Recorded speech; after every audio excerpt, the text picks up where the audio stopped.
The fluorescent lights of St. Michael's Hospital in Portland, Oregon, buzzed like a swarm of restless bees, casting a sterile glow over the ICU hallway. Each step I took echoed against the linoleum, a hollow rhythm that matched the relentless beeping of machines behind the closed doors. My son, Caleb, only 8 years old, lay inside, tethered to a web of tubes and wires, fighting for every breath. I'm Jack Harper, a 39-year-old single dad who's clawed his way through life running a small graphic design business.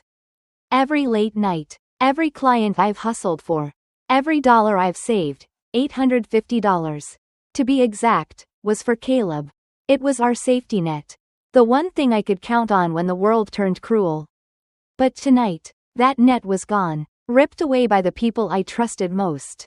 It started with a glance at my phone. I don't even know why I checked, maybe to reassure myself that the next hospital bill wouldn't break us. The banking app loaded, and my world stopped. $0. Checking account, empty. Savings, empty. Business account, nothing. My chest tightened, my vision blurred, and for a moment, I thought it was a glitch. I refreshed the app, my fingers trembling. Nothing changed. The antiseptic smell of the hospital burned my nose as I dialed the bank. My voice barely steady. The woman on the other end spoke with a calm that felt like a slap. Yes, sir. I see several transfers made overnight. They were authorized from a recognized device linked to your account. The security questions were answered correctly. Authorized? I hadn't touched my accounts. Someone had gotten in. Someone who knew me inside and out. And drained every cent between midnight and 4 a.m. I hung up. My pulse hammering so loud it drowned out the nurse calling a name down the hall. My hands shook as I gripped the phone, the weight of it all pressing down like the walls were closing in. Caleb was fighting for his life. And someone had stolen the only thing keeping us afloat. The drive to the lake house was a blur. The cool Oregon night biting at my skin through the open car window. That house, perched on the edge of Lake Oswego, was supposed to be a sanctuary, where we grilled burgers in the summer. Where my dad taught me to fish. Now it felt like walking into a lion's den. I didn't knock. The door swung open under my hand, and my footsteps thudded against the old oak floor. The laughter from the living room stopped cold. There was Mason, my brother-in-law, sprawled on the couch like he owned the place. A whiskey glass dangling from his fingers. His wife, my sister Lily, sat beside him, her eyes flicking to the floor, shrinking into herself. Where's my money? I demanded, my voice cutting through the silence like a blade. Mason's lips curled into that smug grin I'd hated since the day we met. Well, hello to you too, Jack. He took a slow sip of his drink, savoring the moment. I stepped closer, fists clenched. Don't play games, Mason. My accounts are empty. All of them. $850. Where is it? He leaned back, unfazed, his voice dripping with arrogance. We needed it more than you. The words hit like a gut punch. My ears rang, and for a second, I couldn't process what he'd said. Excuse me? I choked out. Lily's voice came next, barely a whisper. Don't make this about you, Jack. I laughed, but it was hollow, bitter. Don't make this about me? My son is in the ICU, fighting to breathe, and you've taken everything I had for him. How is this not about me? Mason shrugged, like I was some minor inconvenience. You'll figure it out. You always do. Rage boiled inside me, but I swallowed it, forcing my voice to stay steady. Then you won't mind what's coming next. Their eyes met for a split second, and Mason let out a short, dismissive laugh. Lily gave a nervous chuckle, like I was a joke they'd heard before. Smug, untouchable, but I saw it, a flicker of unease in Mason's eyes. Just for a moment, I stepped back onto the porch, the night air heavy, their laughter still ringing in my ears like a taunt. Back at the hospital, I sat by Caleb's bed, watching the rise and fall of his chest, the monitors graphing his fragile hold on life. My phone buzzed, a text from Lily. Don't make this about you.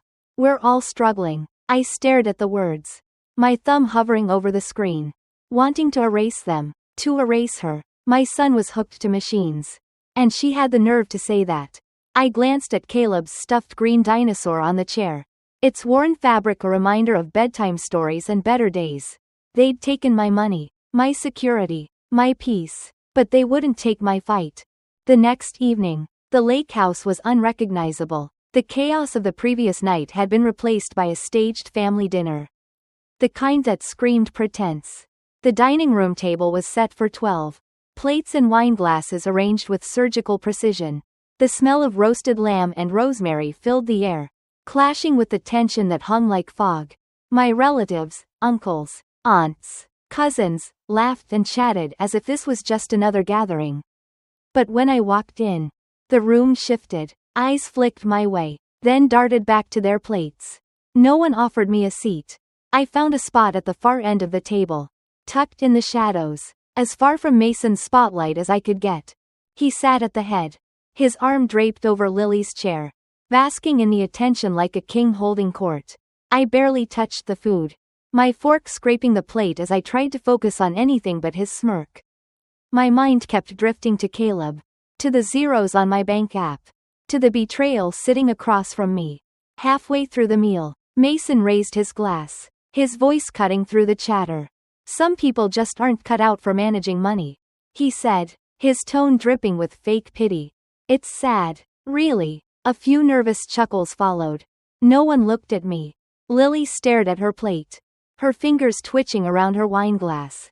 No defense, no apology, just silence. I set my fork down, my stomach churning. I wanted to scream, to lay their betrayal bare for everyone to see. But I didn't. I sat there, cataloging every word, every glance, every smug gesture. Let them think they'd broken me. Let them think I was done. My silence wasn't surrender, it was strategy. Then I saw it. A glint of light caught my eye as Mason gestured across the table. On his wrist was my father's watch, a vintage Omega. The one Dad wore to every milestone. The one he pressed into my hand 2 days before he died. This stays with you, Jack, he'd said, his voice weak but firm. It's part of you now. And there it was, on Mason, gleaming like a trophy. My grip on the napkin tightened until the fabric twisted. He tapped the watch face, laughing at some joke, like he knew I was watching, like he wanted me to see. I stood abruptly, muttering something about needing air, and fled to the hallway. The buzz of their voices faded, replaced by the hum of crickets outside. Lily followed me minutes later, her heels clicking softly. Why does he have Dad's watch? I asked, my voice low but sharp. She froze, not meeting my eyes. It's just a watch, Jack, she said, too quickly. No, I snapped, stepping closer. Dad gave it to me. He told me it was mine. So why is your husband wearing it like he owns it? She hugged herself, shrinking again. You always make things so difficult. She whispered, it's just sharing the family legacy. Let it go. Her words weren't a defense, they were a dismissal. A plea to keep the peace at my expense. Do you hear yourself? I said, my voice shaking. First the money, now this? She didn't answer, just turned away, leaving me in the dark hallway with nothing but my anger. I didn't sleep that night. I lay in the guest room, the farthest corner of the house, staring at the ceiling, Mason's smug face, Lily's blank stare, the watch on his wrist. They haunted me. This wasn't just about money anymore. It was about erasure, about them rewriting my place in our family's story. I got up, barefoot, and slipped into my father's old study. The smell of leather and dust was familiar. But something was off. The desk drawers were messy, papers askew. My fingers brushed a large envelope tucked under some tax forms. My name was scrawled on it in Dad's handwriting. Inside were estate documents, new ones, notarized months after his death. My heart pounded as I read. Dad's original will had promised me a share of the lake house and his business assets. But these papers stripped me of nearly everything, reassigning it all to Mason and Lily. The dates didn't add up. Dad was gone when these were signed. The realization hit like a stone sinking in water. They hadn't just taken my savings. They'd stolen my inheritance, my father's legacy. I sat there, the papers spread out under the dim lamp, my chest aching but my mind sharp. They thought I wouldn't find this. They thought I wouldn't fight back. They've taken everything, I whispered to the empty room. But they don't know me as well as they think. The ICU waiting room at St. Michael's Hospital was a limbo of fluorescent hums and sterile air. The kind of place where time doesn't move, it suffocates. I sat there, head in my hands, the weight of betrayal pressing down like a physical force. My son, Caleb, lay behind those double doors, his 8-year-old body fighting through a maze of tubes. My mind was a loop of Mason's smirk, Lily's silence, and the forged documents that stripped me of my father's legacy. $850 gone. My inheritance rewritten. Even Dad's Omega watch gleamed on Mason's wrist like a taunt. I was drowning in their lies, my family's judgment, and the zeros on my bank app. Then, a voice cut through the haze. "Hey, Jack." It was soft, hesitant, like she wasn't sure I'd want her there. I looked up, blinking through my exhaustion, to see my cousin Sarah perched on the edge of the chair beside me. Sarah was the quiet one at family gatherings, always dodging drama with a smile and a quick exit. She shouldn't have been here. Not at this hour. Not in this hospital. Her hands twisted in her lap, her eyes darting to the hallway as if checking for eavesdroppers. "I couldn't just sit with it," she said quickly. "I had to tell you what I know." "What do you mean?" My voice was rough, like I hadn't spoken in days.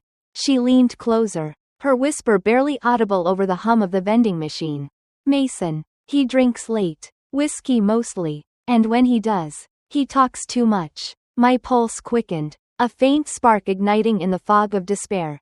"Sarah," I said carefully, "what are you trying to tell me?" She took a deep breath, her fingers trembling as she pulled out her phone. "I overheard him bragging about you. About the money. He said he drained your accounts. Forged the papers so no one would believe you. He laughed about it, Jack. Said you'd handed him the rope to hang you with." The room tilted. I gripped the armrest, grounding myself as she slid the phone toward me. "I recorded part of it," she said, her voice barely above a whisper. I didn't know what to do, but I couldn't stay quiet anymore. My fingers felt clumsy as I pressed play.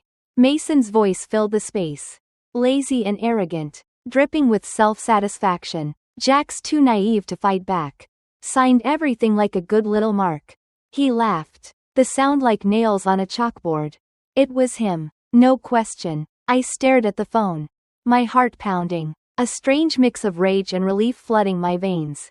Proof. For the first time in weeks, I had something solid. "Why now?" I asked, my eyes locking on hers. Sarah's face softened, guilt flickering in her expression. "Because I should have said something sooner. And because you need help. I know someone who can give it to you, an old college friend. Nathan. He's a legal investigator. Deals with guys like Mason for a living." Her words hit like a lifeline thrown into a storm. "You don't have to do this alone." That single sentence cracked something open inside me. A sliver of hope I hadn't dared to feel. We left the hospital for a late-night diner. The kind with sticky tables and coffee that tasted like regret. Over lukewarm mugs, Sarah laid out what Nathan could do. Trace financial trails. Dig up digital footprints. Unravel Mason's lies in a courtroom where his smirk wouldn't save him.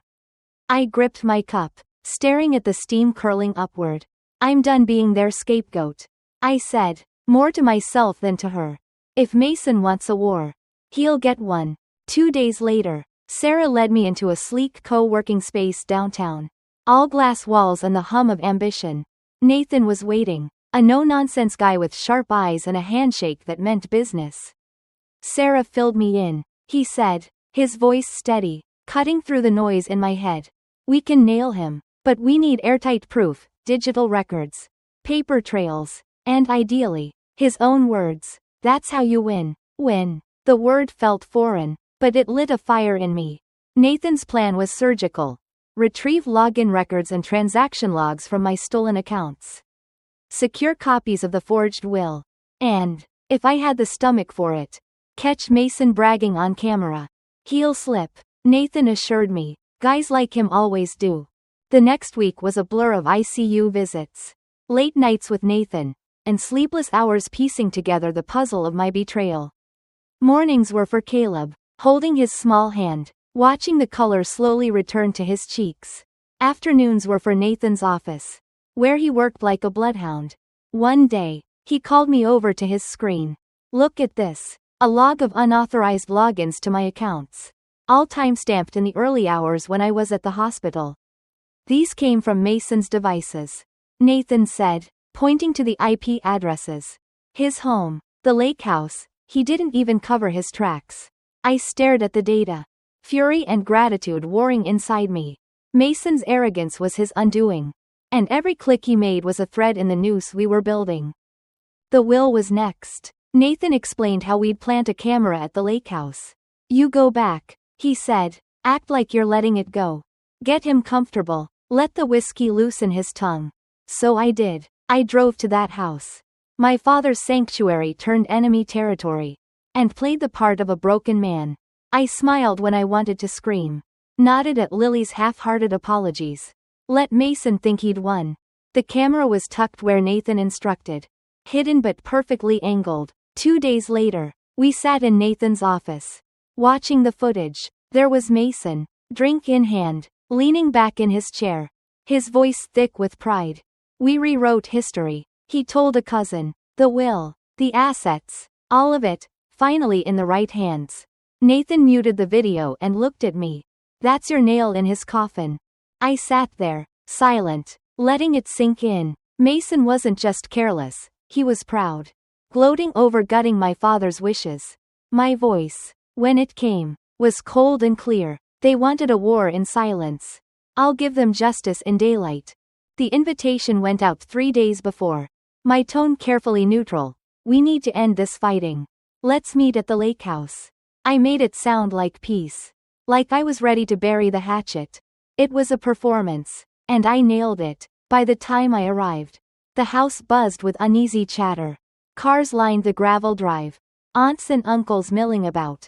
Their voices low but curious. Lily stood by the kitchen counter, twisting a napkin until it frayed. Avoiding my eyes. Mason, of course, was center stage, whiskey in hand, his smirk practically a fixture. Finally ready to talk like adults. Jack, he said, his voice syrupy with condescension. I ignored him. Let's sit. The family filled the living room. Sprawling across couches, some leaning against walls. I took the lone armchair across from Mason, feeling their stares like a spotlight. This isn't easy, I began, my voice steady despite the storm inside. But we need to talk about what's been done to me. To my father's legacy. To my son. Mason chuckled, rolling his eyes. Oh, this again? Let it go, Jack. We've all got problems. I didn't bite. Instead, I opened my laptop on the coffee table.